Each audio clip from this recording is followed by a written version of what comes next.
Hey, my name is Prav, and in 2023, I dropped out of university as a full-time student to pursue a career in digital marketing and specifically SMMA, where I would service my own clients. In this video, I'm going to go over three main reasons why I failed at running my own online business and what you guys can do to avoid these mistakes if you are looking to take the next step in your online business, whether it's SMMA, dropshipping, e-commerce, whatever it is. If you are considering to take that next step and fully drop out, just watch this video till the end because I'll go over three main things that I did to fail. So just to give you a little bit of context, in July 2023, I dropped out of university without telling my parents or without telling anyone to work on social media marketing agency, which is essentially where I run ads for local service-based businesses, generate them leads, and they pay me on a month-to-month basis, right? So I was already doing this for around 3 to 4 months before I had the idea of dropping out, and I wanted to do it full-time. Before dropping out, I was making around $2,000 to $3,000 a month in revenue, not profit, just to make that clear. And I gave myself around 1 year to fully commit to this online business, to give myself the best shot possible where I can work on it full time. I was working part time as well, but nothing, maybe around 20 hours a week. And I wanted to give myself the best opportunity to succeed. My goal was really to hit that 10K monthly recurring revenue mark because that's sort of the benchmark. Unfortunately, I couldn't get there. My best month was 9K, just above 9K. But look, that doesn't really matter because it wasn't consistent. It wasn't a monthly recurring revenue. It was sort of fluctuating all over the place.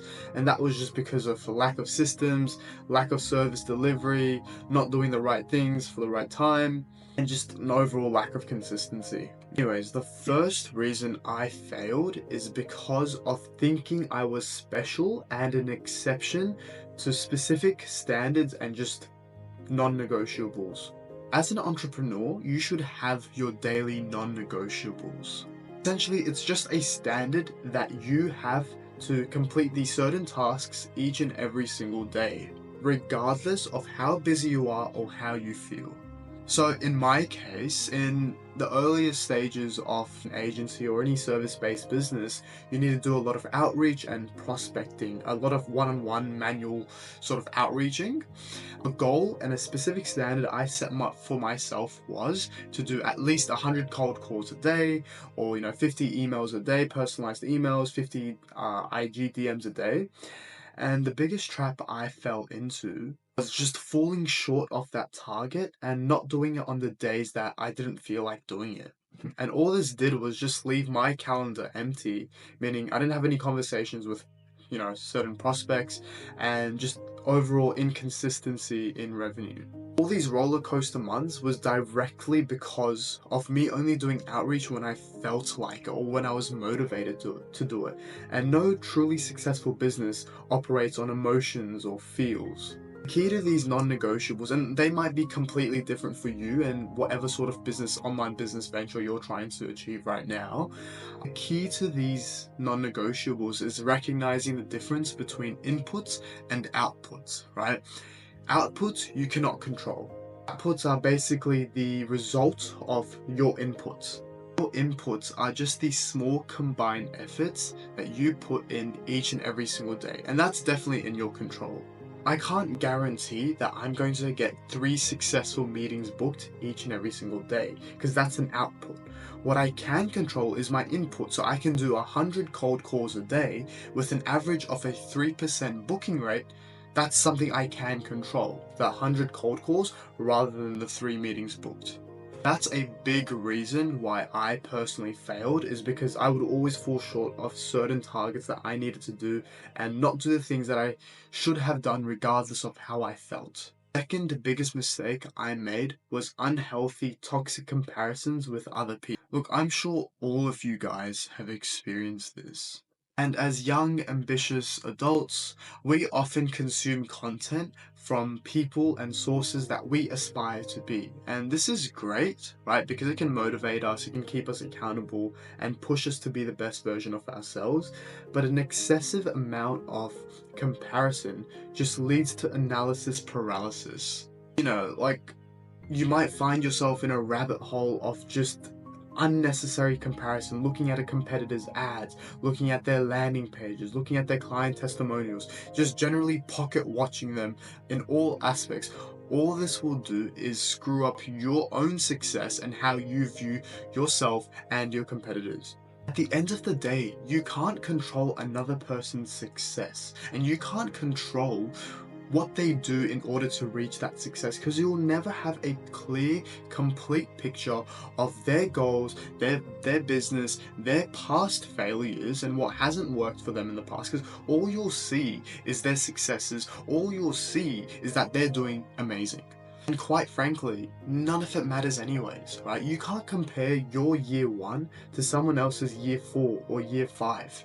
When all you do is see other people win on your Facebook feed, on your Instagram feed, when all you see is other people winning, you sort of isolate yourself from that winning mindset and also create an echo chamber in where you think everyone else around you is succeeding and you're getting left behind and you're doing something wrong. When in reality, all it requires is just a bit of patience and time and doing the consistent, boring things. Look, in reality, most people aren't doing as well as you think they are. They're not smarter, they're not better, they're not, some sort of superhero. They've just done it for longer and been more consistent. And by allowing yourself to fall into this loop of just watching other people and analyzing all these different competitors, you're not doing the things that you need to be doing. And that's why I highly attribute a lot of my own mistakes and my failures to just analysis paralysis and caring too much about what someone else is doing. I should have just focused on what it is that I needed to do right now and what I can do right now to move the needle forward.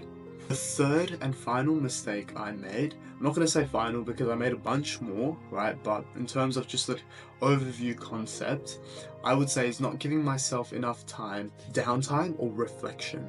Listen, by no means am I saying that you should expect an amazing work-life balance when you're just starting out and you're grinding and you're hustling, because you're not going to have that, right? In the early stages of your business, you are going to need to be working on your business all the time. You're going to be thinking about growth all the time, and that's okay.